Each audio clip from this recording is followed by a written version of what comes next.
said talk to me, damn it, or else I'm gonna throw you in the fire! You stupid bitch, you filthy...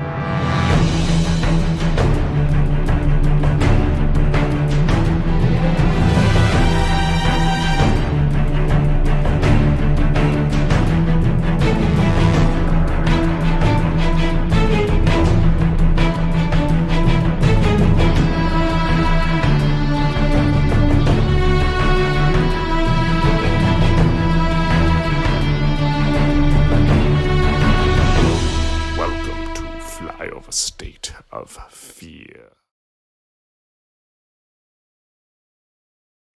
Welcome back to Flyover State of Fear. We got Brian and myself talking The Exorcist II, The Heretic, only because we're trying to line this shit up with the release of the requel. I got the this anthology right here. Blu-ray here. That means I have both Exorcist Beginning and Exorcist Dominion in here. Hello. I have never revisited Exorcist Dominion, but we'll get into that at the time. Yeah, I mean, like, come on, this could be a whole series. Wait, actually, does that Blu-ray have the normal cut of the movie, the theatrical cut, or does it have the director's cut of the first Exorcist? It's got both. That is a rare piece then, because people are very. Yeah, we've got original theatrical version here, extended version. I don't Heretic. wait, 3, and then Dominion and Beginning. Yeah, I have this. It's for the original. It's an extended version because one of the only. It's very hard to find the original theatrical with a good export. My DVD that I got signed it's in the cardboard case, and it's signed by Linda Blair. It might be an original cut too. Yeah, it was pretty available for a while, and then I think early DVD it had to be. I think that's the big deal right now with that 4K and all that they're putting out. You know, they're releasing a restored Anyway, guys, we're not even talking about The Exorcist. Yeah, me and Brian could. I think we're the only two people that could get in depth about just DVD, physical. Hey, physical media is. I'm telling you, people are learning. The more people turn against streaming services, the more physical media is going to be making a comeback, and we look like geniuses. A couple of years ago, some people that I respect were like, "I'm done with my Blu-rays. I'm getting rid of my whole collection." And they did. I know, you even see with all the strike stuff now, I'm like, oh, conveniently now you're putting your Disney shows on physical. All of a sudden, time to sell Prey on Blu-ray and make a few dollars. Ooh, who's gonna buy it? I'm gonna buy it. Yeah. As you tweeted out. I want a complete series though. Where's 1 through 5 on Blu-ray? Hey, where's 1 through 5? Well, I have 1 through. There's a 1 through 4 Blu-ray set. Yeah, I have 4. But where is the Hellraiser reboot as well? That's what I said when I've been. I think you and I had the same reply actually. Well, I've been skeptical because I think the Prey thing has been announced a couple times, kind of false starts, and it seems to be pretty official now. I think you can actually put a pre-order in, but but I'm like, yeah. As soon as that, I was like, okay, good. So that's really going to happen. Great. Where's Barbarian and where is the new Hellraiser? Barbarian is the biggest head scratcher because that was a theatrical success. Right, exactly, and we know it went to HBO Max first, so that probably means it's a Warner Brothers movie, right? Yeah, and they make. I feel like they put out a good Blu-ray. Brian froze a little bit, so I don't. Buddy, there you are. I know, my God. That's fine. Yeah, I will say the Warner Brothers. The only bone we have to pick with them right now is their Evil Dead Rises Blu-ray 4K. That's really nice looking and everything. They completely voided it of any special features, which it's all right. So here we go. That should fix it. Yeah. All right, guys. You're good. We're gonna keep this. We living here in Ohio. You got to live. You got to have a 4 small. You got the red internet. Yeah, you still got fucking DSL dial-up. Yeah, it's like. Oh! Someone's on the phone. Sarah, get off the phone. I'm recording. Sarah picked up the phone. That's what kicked me off. Yeah, absolutely. But anyway, since last you and I talked, in the fear capacity, uh, we've both I think have watched a decent amount of stuff, and I've also went to that horror convention, which was a ton of fun. Got Yeah, these tell us a little bit got about these that. Just movies. like who'd you see? What you So anybody? I didn't pay for any booths. My No. friend paid for Keith They don't let you David. take pictures. They don't like you standing off the side and taking pictures. I Yeah. have a picture of a very annoyed Lou Ferrigno. I physically saw like Jackie Earle Haley was there, which I gave a lot of props to because like you have to be dealing with people that He's are in the like new season of Killing It on Peacock. ah. I gave him props because I was like I want to tell you your Freddy was terrible, but I won't because we're respectful. Um, It wasn't his performance; it just wasn't well yeah. written. Heather Langenkamp was there. I was very regretful I did not pay for that one. I should have. Um, Keith David, my friend saw and did photos with. Sam I did would have that. paid for a Keith David. Yeah, Get she my They did. Live Blu-ray signed. Yeah, he was singing like R&B, like 70s R&B to everyone.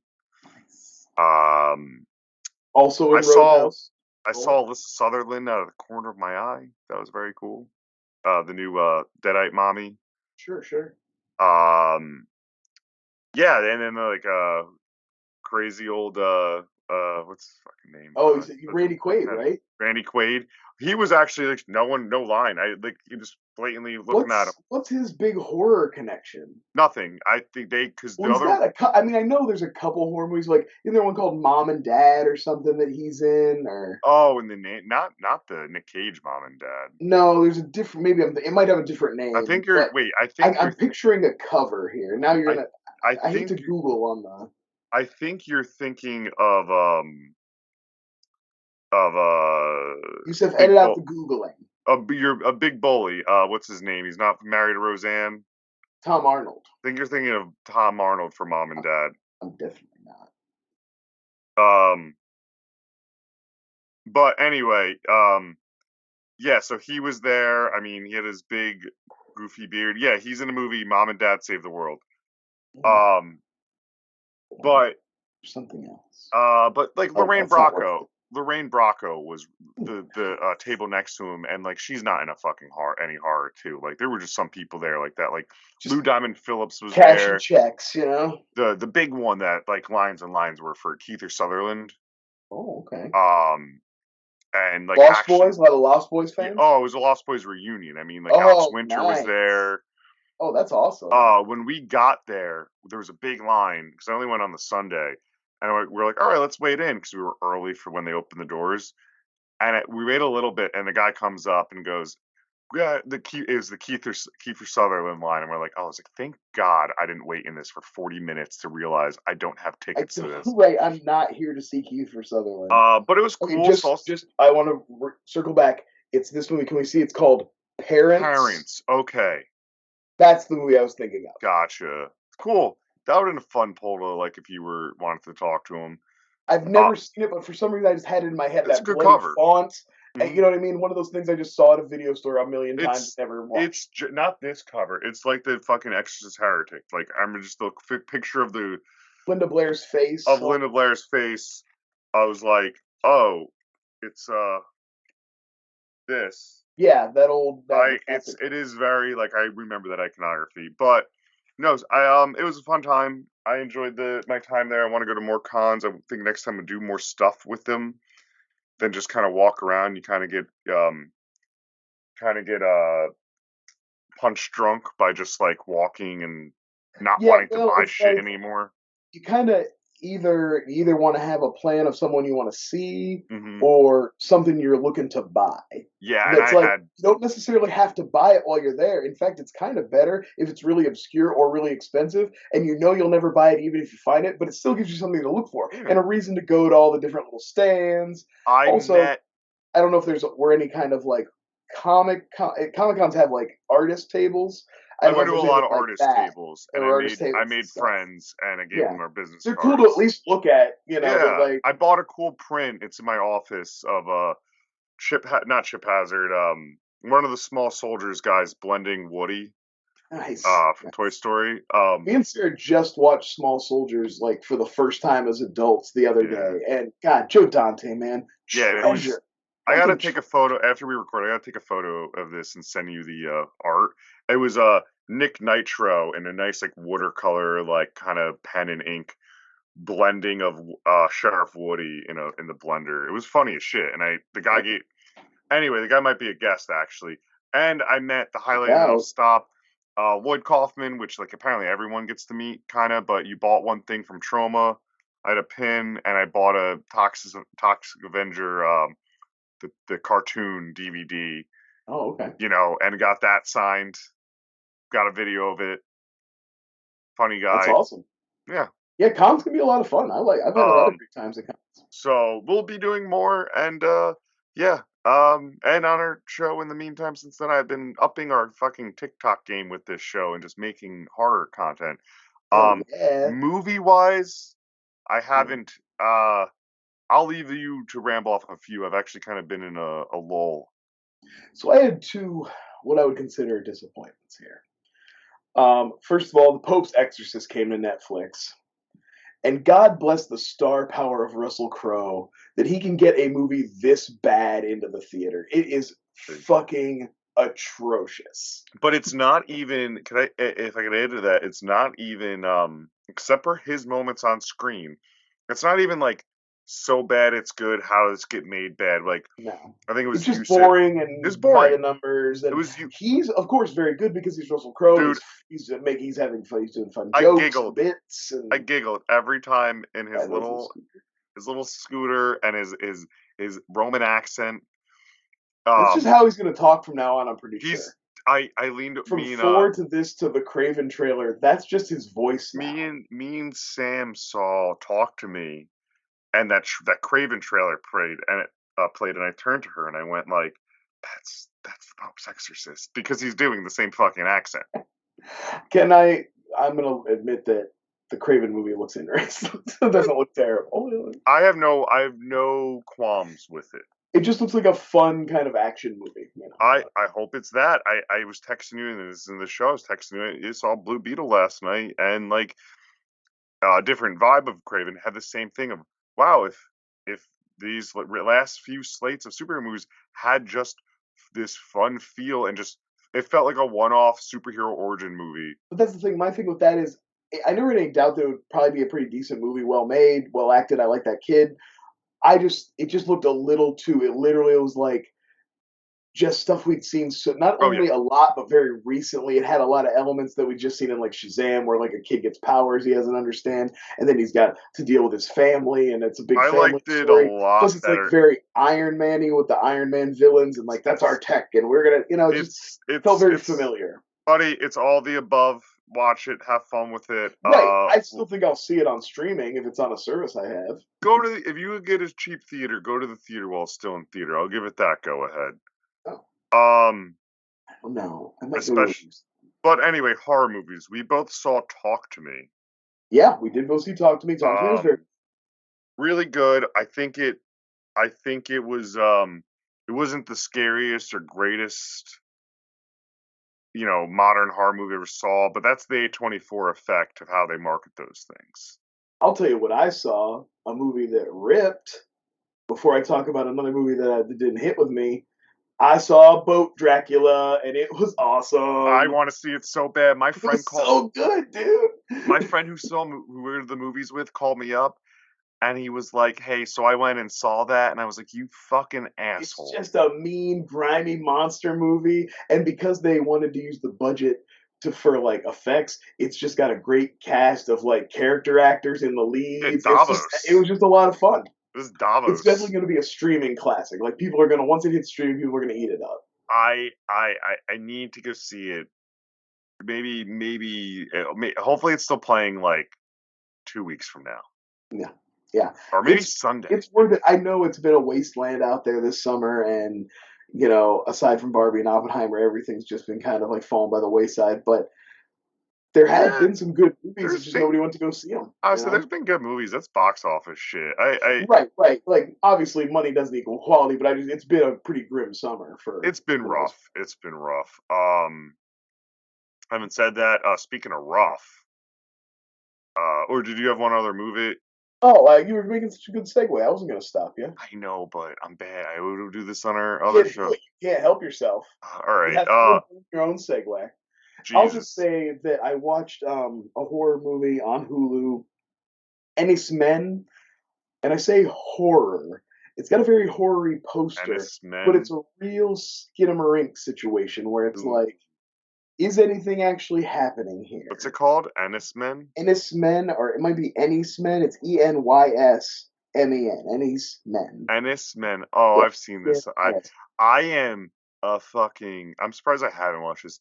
I am a slut for Hulu. There's a picture. Yeah. Play. I was just saying I love Hulu, I love Peacock, but this one was just a little too slow. What saved it for me was the scenery's very beautiful. It's all filmed on this like Irish island, so like Okay. it's like very beautifully and scenic and like, but it just didn't really like amount to very much for me. I'm sure it's gonna be somebody's favorite. Everything always is, but again, it was just one of those like uh, you're expecting Bad. me to do a lot of the work to make this scary in my mind, and you got to give me It's something. bad. It's Like, bad. Yeah. Speaking of give me something. Now, the fucking Exorcist II, the Heretic, did not. yeah, It gave me a lot, but not what I want. So we picked this. Brian and I were kind of talking. We wanted to line this up to got when the you're listening Exorcist to this Believer coming out. with Believer coming out, and I had purchased this kind of as a while ago as it was on sale. It was like real cheap. It was like He's a $8 or completion. The man's a something. completionist. And then, well, I was like, I have one and I have three, and three is one of my favorite movies. I was like, you know what? Two. We'll complete the middle. Yeah, completionist. Fill the gap. One day I'll watch it. And I always knew like one of And the so worst you had movies. never seen it before this. If I had seen the stills, the poster, and like maybe a faint memory on like AMC Fear Fest in like the fifth grade, which means I've never seen it. Yeah, which means, yeah. Um, but especially like that name for me always like the Exorcist. I was always a little hesitant of all of it because it had so I much. like the name. I think the Heretic is a cool name. Yeah, yeah. It's got a lot. It's got multiple layers because because it's partly about there's people accusing Father Merrin of being a devil worshiper. We have Richard Burton. He gets accused of worshiping the devil at some points in this movie. I'm so Obviously, glad. Linda Blair herself that is the heretic. I'm So a so lot of glad cool, you were able a lot to of stuff pick going up. on with that. Someone in this podcast will be able to pick up on all these things. I actually think this Well, maybe. it's funny because I've watched this movie a couple times, and Sorry to hear that. it's not. I guess I want to start with because we are, we're gonna pick it apart. We're gonna shred some things. But I Yeah, will say that on this rewatch, I was like, this movie is not as bad as its reputation. I'm not saying it's not bad. I don't think it. I don't think it's as bad as its reputation. I think it's a little boring. I think that's part of the problem. And I think people were disappointed that it never really like we It don't get Linda Blair as the ex. She doesn't get no. possessed again. And I It think that's kind of what you got to remember. Your normie audience just wants to see more of the thing they liked. but it's also it's that combined with a funky science fiction movie more than anything. Yeah, yeah. Well, yeah. I'll just burn through just like a synopsis here, so that we can, so that then we have a structure to work from. Yeah, So Reagan is in a facility.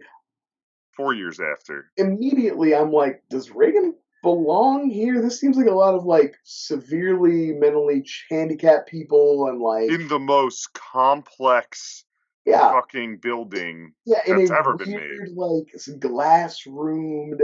Um, but anyway, I'm not sure. It seems I couldn't. I remember definitely before, but it helped me. I noticed this time.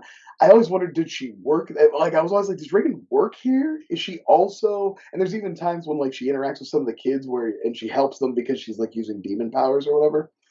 But like again, it blurs the line. You're like, is she a patient? Is she like an intern? She's a But anyway, patient. Regan's there.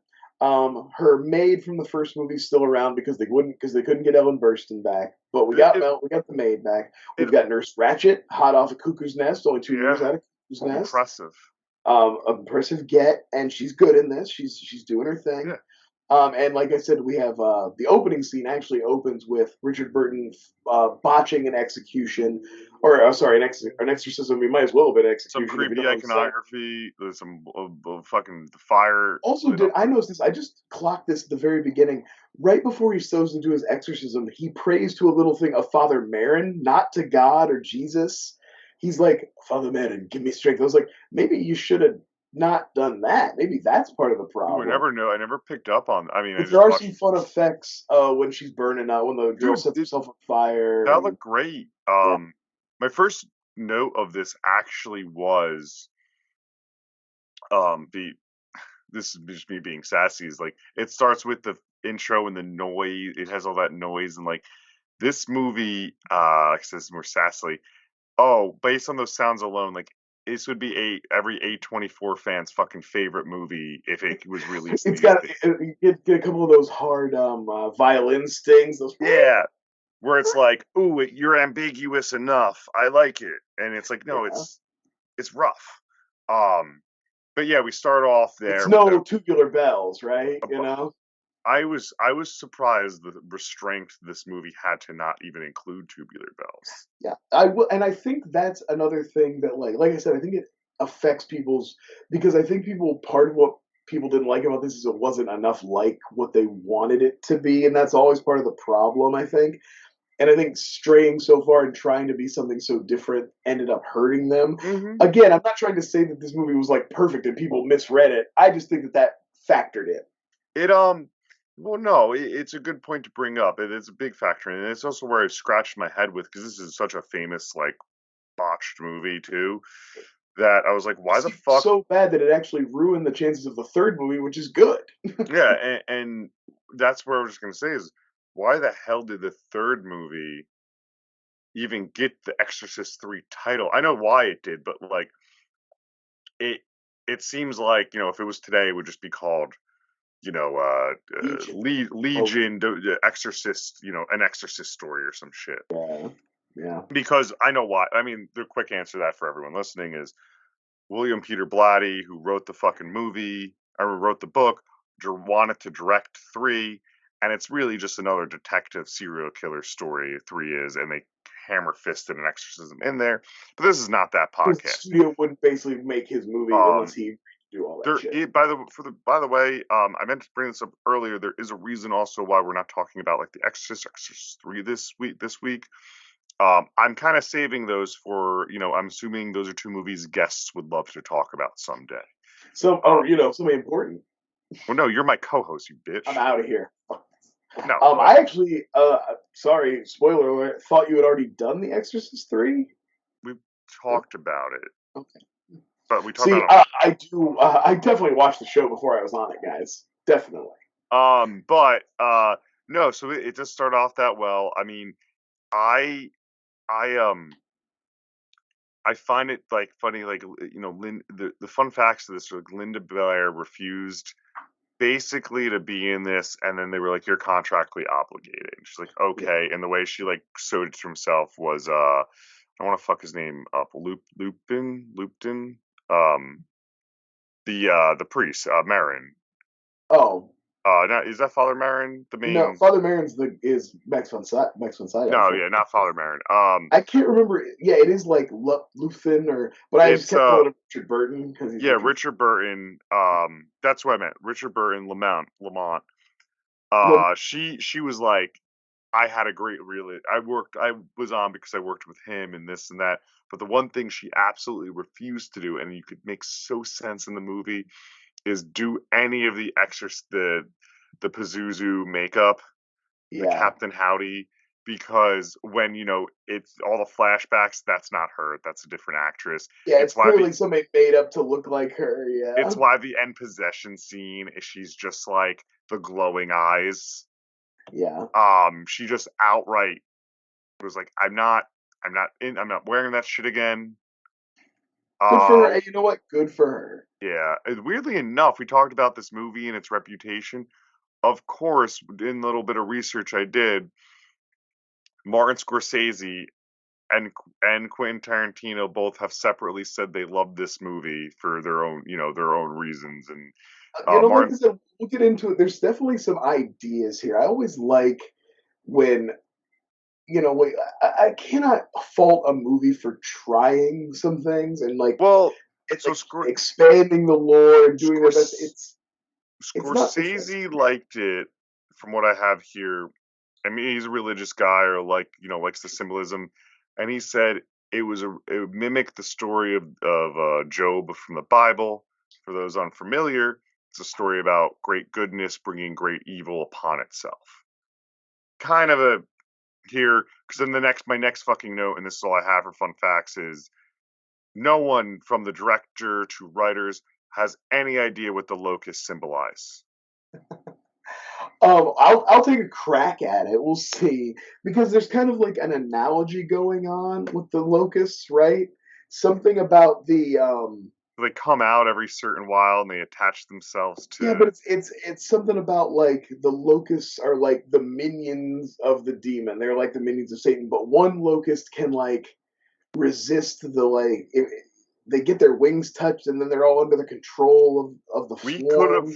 But there's one that can it can resist even if it gets touched, it still can break away and do its own thing, and that's the savior, and that's supposed to be Reagan, I think. Yeah, it is, because she does go away at the end. Right. She breaks, so she's the one who can break the spell. Supposedly, once Pazuzu has you, it never lets you go. But she is the one who can get away and break it, and then that is what breaks Pazuzu's power indefinitely. It makes the whole ending is a very big a lot of this movie too is just and like I said, yelling this is and probably screaming. The third or fourth time I've watched this, and I think I understood it the best this time, and that's still the best I can do. It's good. You're nailing it, Brian. You're doing such a good Well, we job. skipped over a bunch of stuff. We're just talking about the lore here. Yeah. But in the structure of the movie, she's at this facility and living in a fancy apartment that is also at the facility. Is that? Did you know? It's kind of seemed like it. She also had a amazing art studio, but not amazing art. No, it was rough. It was rough. Sell that for $75 on Twitter. Call back. Yeah, dude. Also, like, I know it's because Ellen Burstyn was like, I'm done, but like, in the eyes of the story of like, the Reagan and her mother, that woman who is a famous actress is never she is staying by that child's side.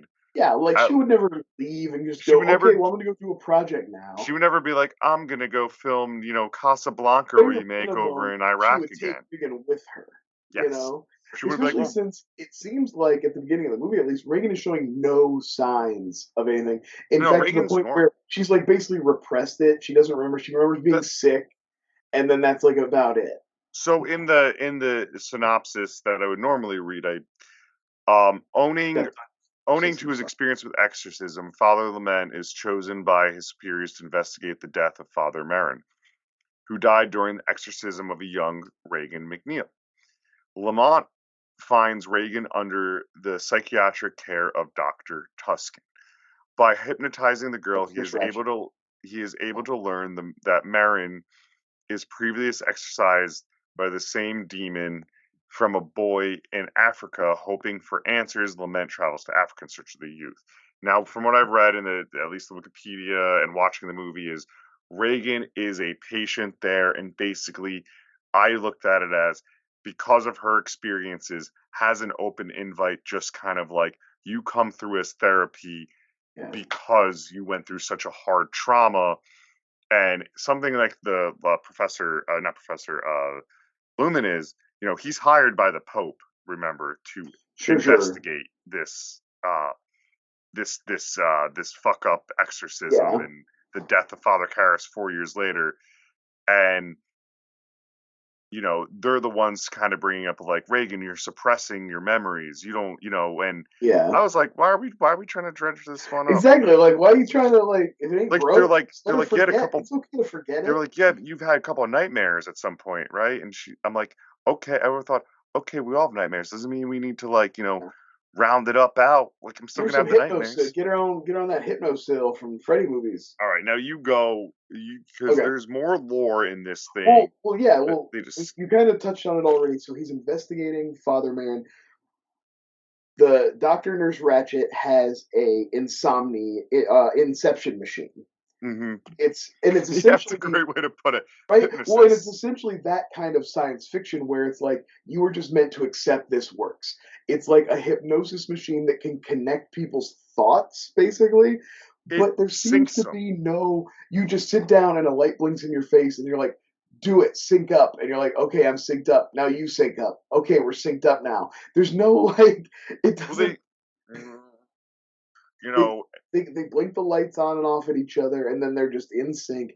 And it's someone kind of talks to you a never little bit.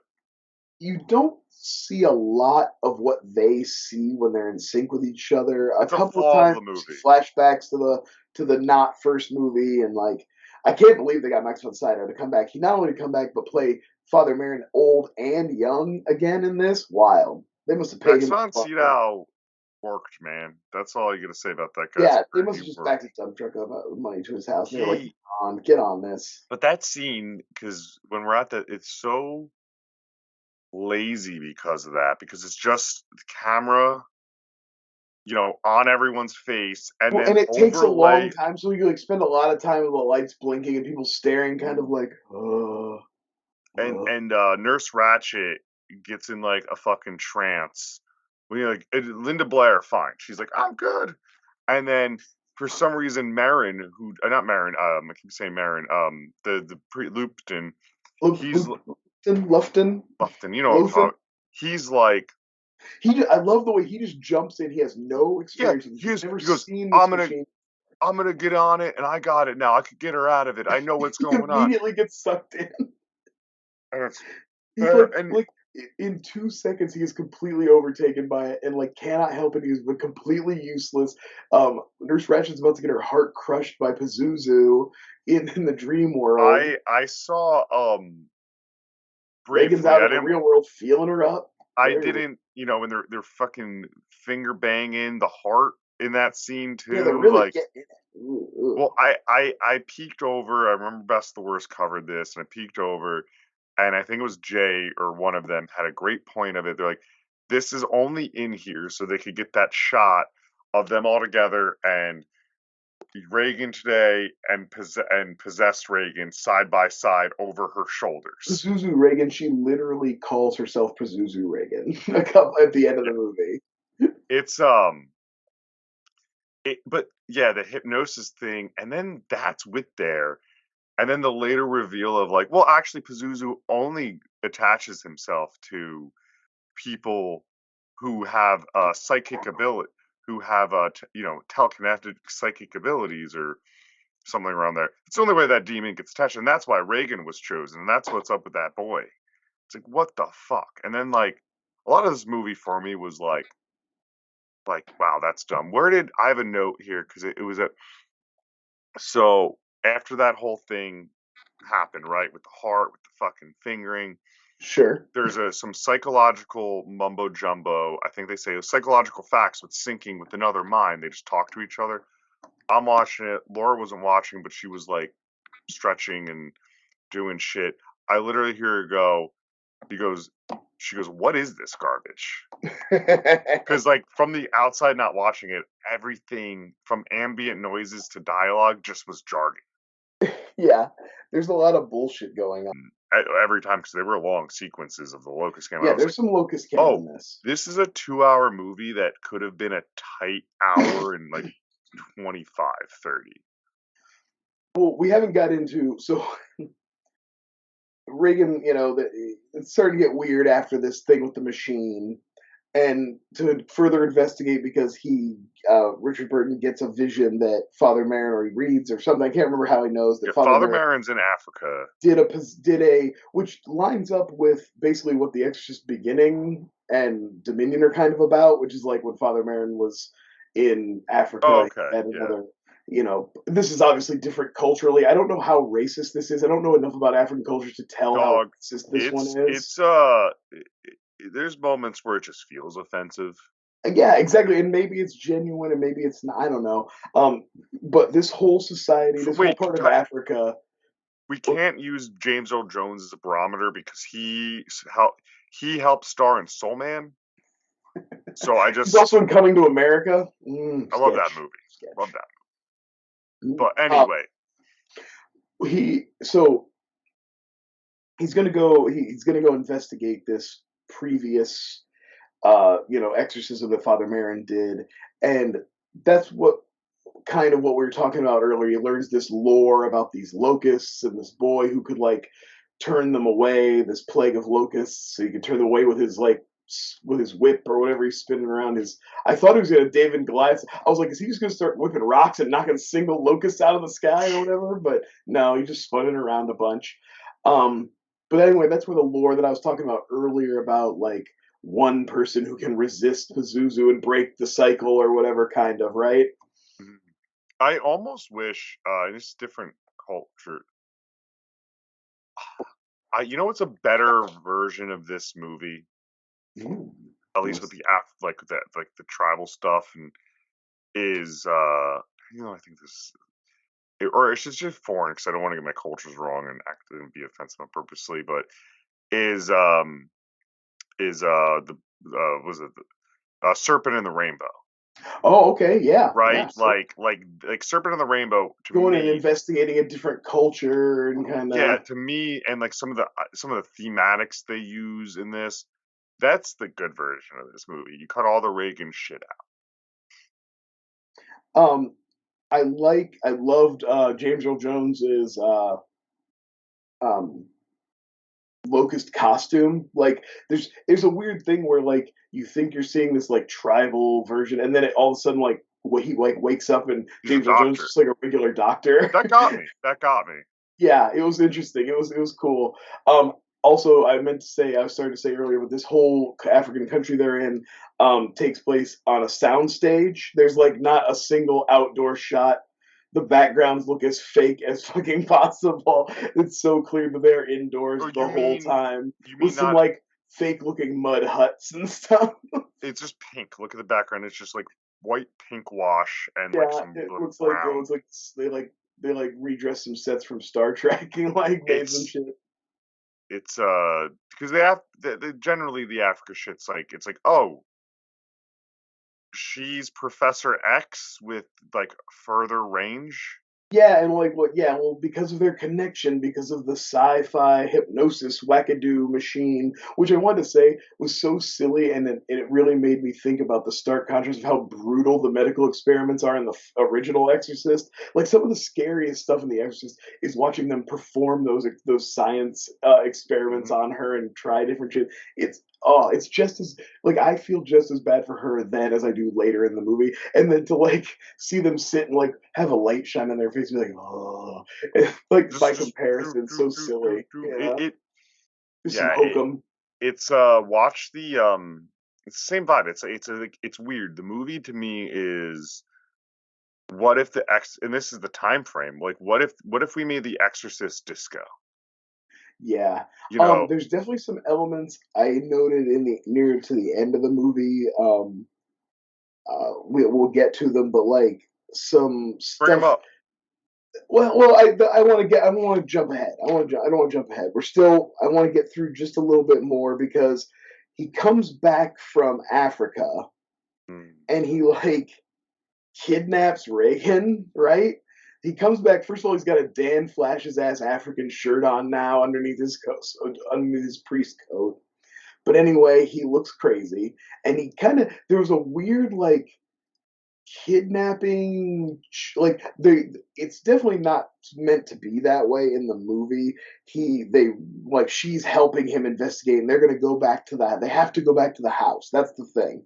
And but like the way it kind of vibe to me, it's like this older man taking this young girl and you have these female caretakers chasing after them and worrying about her because she's with him, and it just had this real. And then eventually when they do get to the house and like Regan Pazuzu is there, and then she looks I all am like she turns Pazuzu. herself all sexy, and then they make out. It definitely, I was like, okay, I'm weirded out by all this.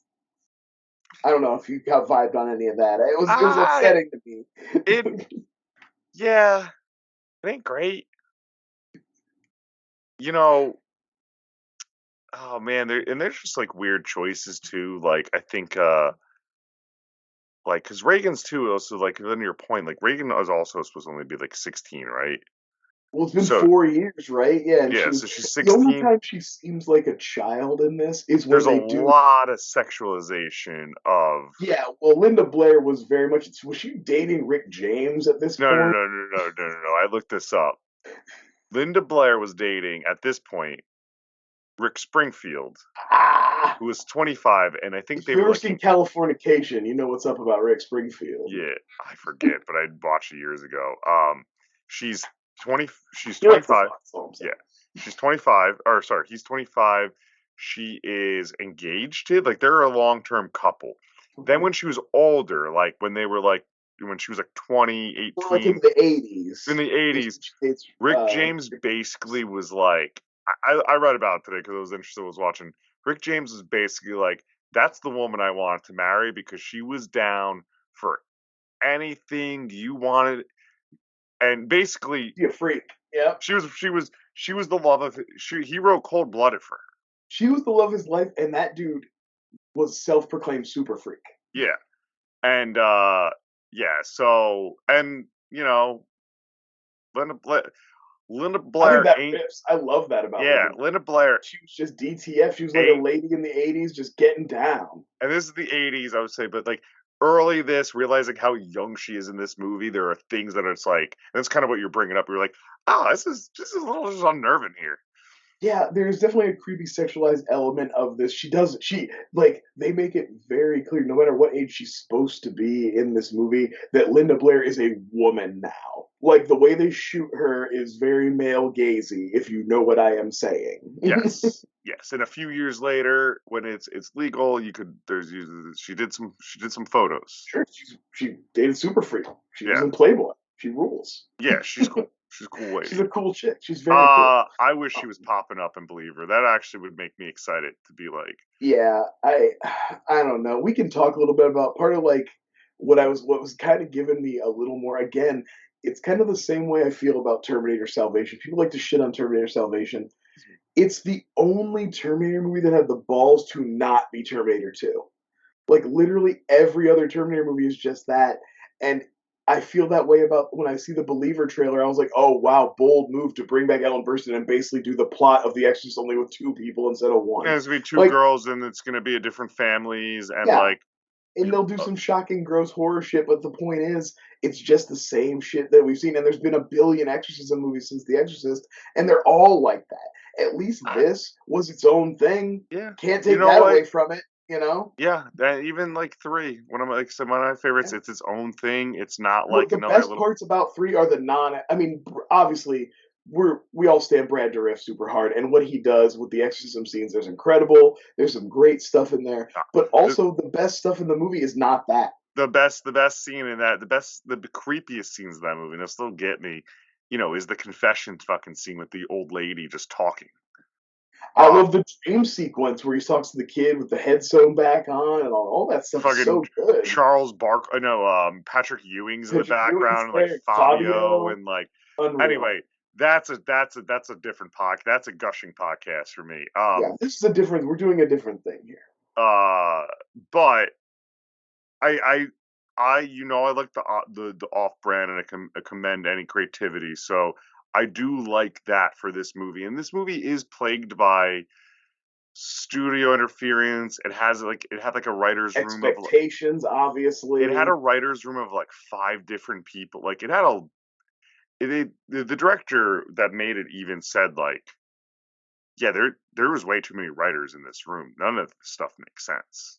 What's funny is my DVD, my Blu-ray, because I think Scream Factory just likes to put these things on like their disc. The second disc is the TV edit. That's hilarious. Yeah.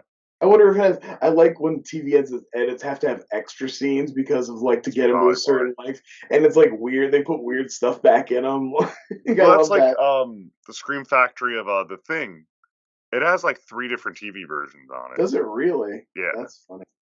That's what I still need to pick up. My copy of The Oh Thing wait, is. no, is it The Thing? Anyway, it's The Thing. Mallrats 2, the Arrow release of Mallrats, has a couple versions on it. The extended, like the original opening of Mallrats at all. That, you know what? It sucks. The studio was right. It's shitty. Yeah. And like when I had to replay, I had a DVD of Mallrats and it like had a scratch or it wouldn't play, and I had to replace it. And I thought about buying that Arrow, and I actually ended up going back and buying the old version of the DVD that had the Drew Struzan cover on it. That was Mhm. like the collector's edition or Oh, first yeah. DVD they released. I was like, that's what I want.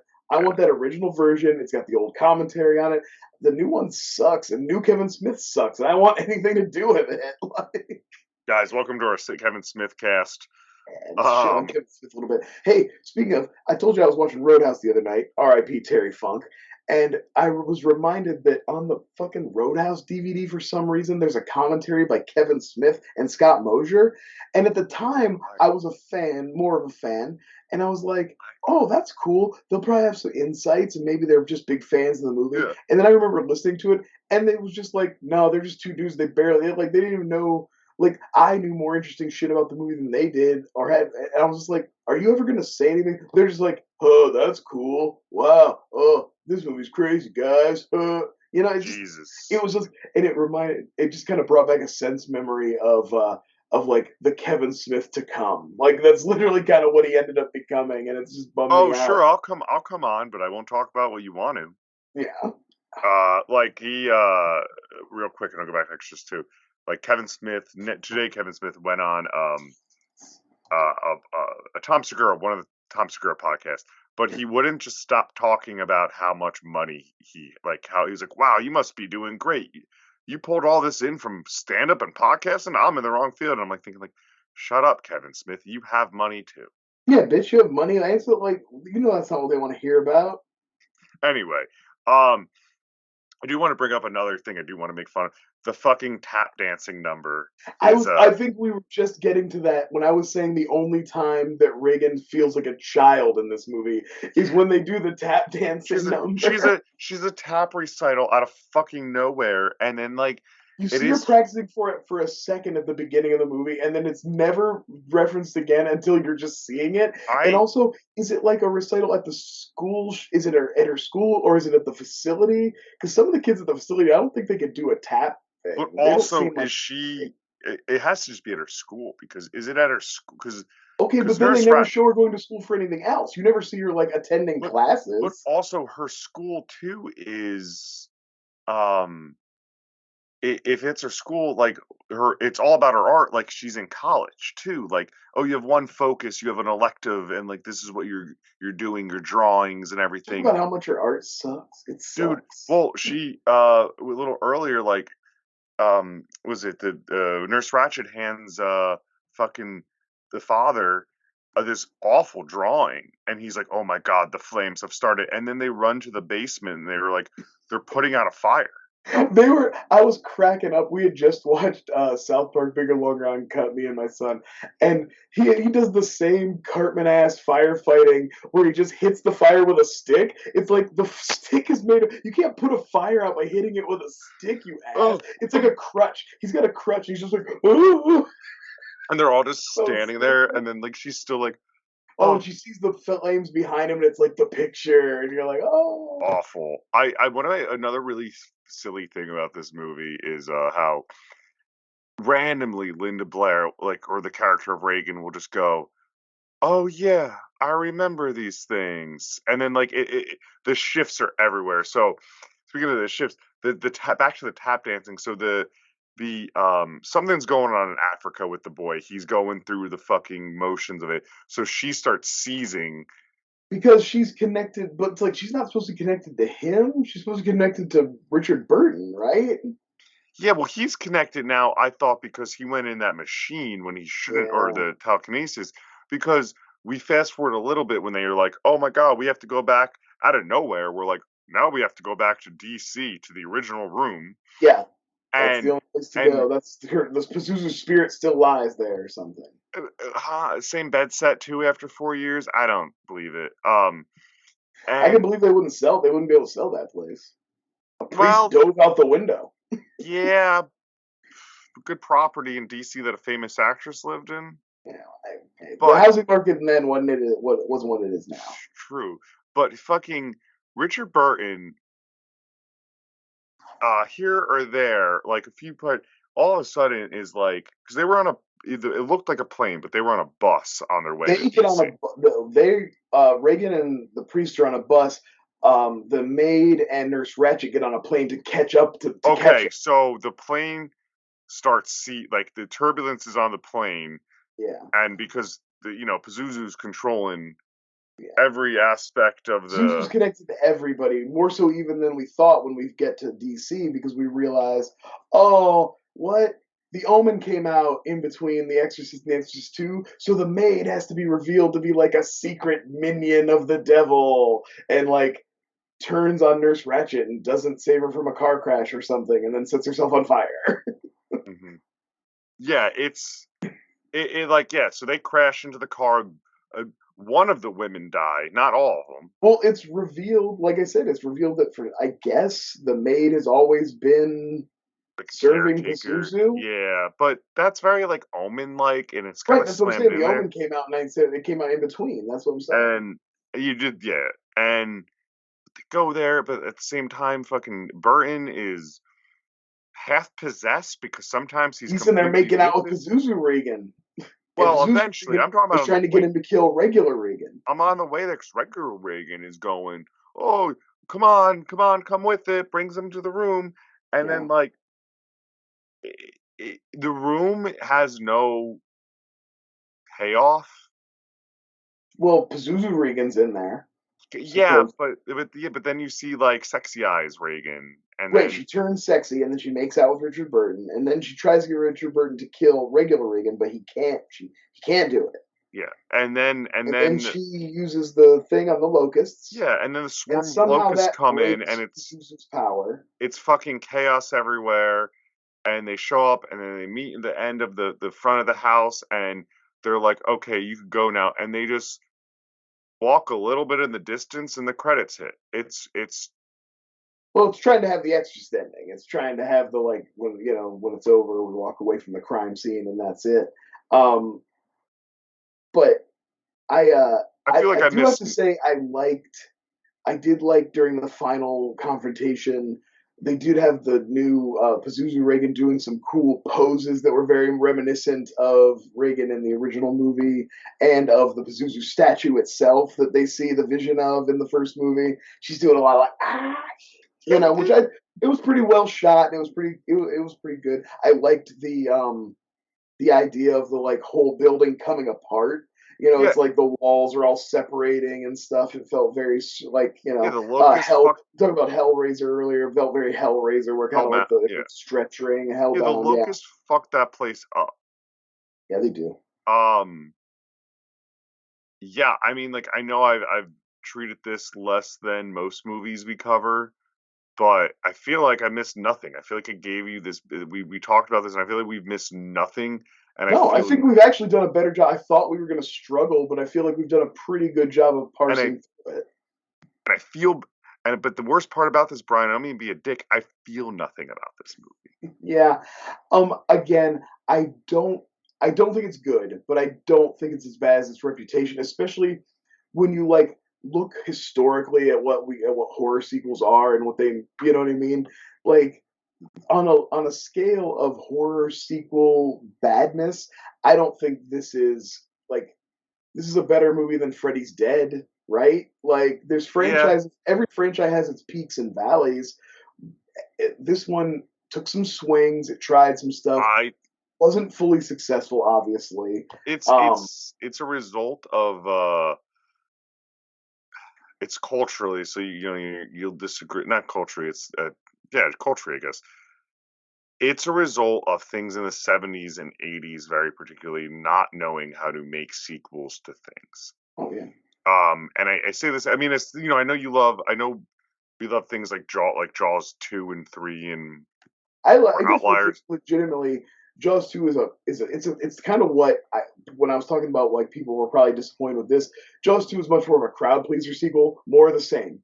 Give us what Sure. we liked about Jaws, just more of it. And I think something and this is cool that it's not a Ghostbusters. crowd pleaser, and they were like, yeah, this is the script we're gonna work with, when it went through a bunch. They took a Uh, swing. Oh boy. um But I think it's a result of that because you look at it, right, and I look at the first Exorcist, right? It's still putting on the box, scariest movie I've ever made, and it's an Oscar darling. I looking at its accolades today, and I'm like, holy shit! Even Father Karras and that actor's, it's like his name's Jim something. Yeah. That's his first role in a movie. Gets a Best Supporting Actor nomination. Linda Blair, best supporting actress. Ellen Burstyn, best actress. Like it doesn't just what today would happen, right? If anything was this, if today's awards landscape happened, that would rack up technical shit, and they would say they would tell all the acting to fuck themselves. Like look at how did Nope get any perform? Like Nope was a huge hit in that genre last year, and did it get any noms? No. So I only bring that up is this movie immediately, not even a franchise, movie has a prestige. There's things to it, and I get you capitalize, you want to make money, but it's wild to think of like, oh, that first movie you fucking love. That's like we read about it in like you learn about it in film school, and William Friedkin is a genius, and this and that. Oh, there's a slew of sequels. One's pretty good. One's really excellent. Yeah. But you're not going to watch it because you're going to get too bogged down. It's like telling people that Bumblebee is good, but like you got to slog through all the Transformers movies to get to it, Honestly, we had that. In this podcast, we had that conversation. I said Blue Beetle. I had this conversation twice today. I was like, a Blue Beetle, great. See it while it's in theaters. You and another person I talked to both, yeah, no, it's already, and it's waiting. It's like, no. Ignore the preconceived notions you have of the other things and go like. So I guess my tangent here is it's interesting that The Exorcist is a franchise instead of this thing of like so many. We've talked about that too. So many franchises, movies, not just horror, should never have been franchises. It should have just been one movie, and then they would be true classics still. Like this could be unsullied. It's like how like Black, like I think we revere like something like Black Christmas, right?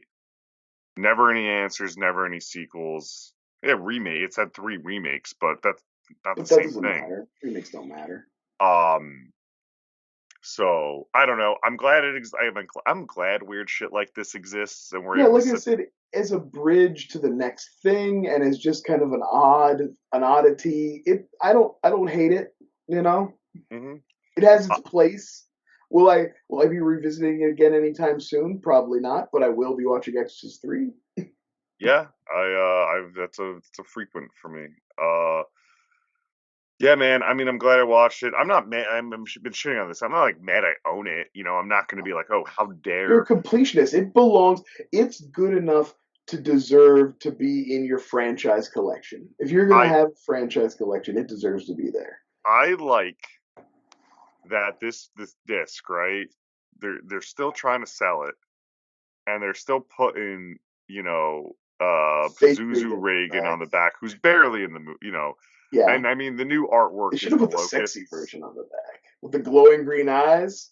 Woo. I think while we're on the air, I'm gonna flip and put the old cover. Yeah, that's the one. I would definitely have the old cover on it. It's pretty rad. Yeah, that would be a cool slip cover.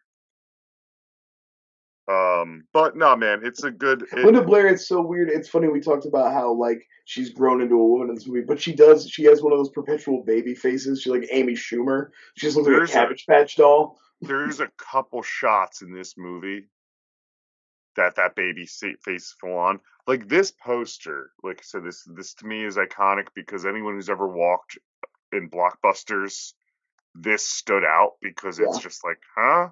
This so stark, She looks older here. It's a great image of her. And then it's literally like, I'm just looking at this now too. The 6 actors below, it's like they even put her again as one of the actors below here. Yeah. And it's written as, which is funny too. It's John Borman's film of like Exorcist II, The Heretic. It's such a weird phrasing. Yeah. A Richard Leader production. It's a weird movie, man. It's We should have looked up. I bet William Friedkin said some hilarious shit about that. Oh, he said he said the funniest shit about it. Remember, right a little bit before he passed, I think you and I got on with people on Twitter because he was talking about Exorcist II and everything, and he was like, fuck that shit. He was like, blah blah blah, and he was talking about remakes, and someone was like, he's definitely upset about the new movie coming out, and I think you and I were both like, he doesn't give a shit. This is just William Friedkin reacting to shit. Yeah, like he doesn't like no, this is just like no, he was already like this. He's not like a Ridley Scott who you have to goad him to say some shit. He was just always spouting off. William Friedkin was a madman. Yeah, I love William. I watched Sorcerer for the first time this year, and it's just beautiful. That's something I would like. That's something I William would like Friedkin's such on an like I love William Friedkin movies. I love that style of movies from the '70s that absolutely refuses to hold your hand at all. It's like you have to watch this movie and understand it, and if you don't, well, fuck you. You just don't get it then. You know what's weird? I wish The Exorcist II, what we talked about today, doesn't do that, but the times it tries to do that, where they like put in weird exposition and voiceover, Yeah, deters from the leave movie. some of that more ambiguous, like Blade Runner. Yeah, like there's that one VO at the end when I think the locust is flying around or something or close to them, and they're like, "Oh yes, now that she's in there, that Pazuzu could only attach itself to people with telekinetic power," and Yeah, it's like, "Oh, I didn't need that. yeah. You can That's stop. silly. That's sillier than your movie." I Right, think right. You should have just let me think it was something cool and supernatural, and not try to explain it to me. all sci-fi, and I think this movie fits in this frame. If as long as it lives in It's the got an rule, inception machine. it lives in the rules that it sets. So they set up the inception machine, and at least it lives within the rules of the Well, that's why. That's inception kind of why machine. I said it. It's what made me think of the Inception machine is that like they never go out of their way to explain how the Inception machine works. It's just part of their world. You're supposed to accept it. It's part of sci-fi, and you're right. This movie has sci-fi elements, and if you can take in the fantasy part, you should be able to take in the sci-fi part. And so, if you step back and accept that the machine just works, now that doesn't change the fact that the way it works looks dumb on screen and is boring and is not maybe portrayed in the most interesting way, but it's still an interesting element to add this kind of like, you know, Um, definitely you're not the re- first horror movie to be like, let's get into each other's minds, you know?